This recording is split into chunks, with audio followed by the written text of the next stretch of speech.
বতৰ চৰাই 10 দিনীয়া পোৱালি বতৰ চৰাই পোহক সকলোকে মই আহ্বান জনাইছোঁ। বহুত বৰ্তমান অসমত যথেষ্ট চাহিদা বৃদ্ধি পাইছে। মোৰ ইয়াত বৰ্তমান 300 বতৰ চৰাই পোৱালি আছে।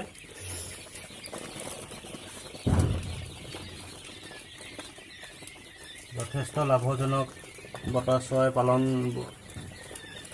45 দিনৰ পৰা ইয়াক বিকিব পাৰি। 45 দিনৰ পিছত ইহঁতৰ মেচিয়ৰ হয়। 45 দিনৰ পিছৰ পৰা ইহঁতি কণী পাৰিবলৈ আৰম্ভ কৰে। ইয়াৰ দানা খাই আছে।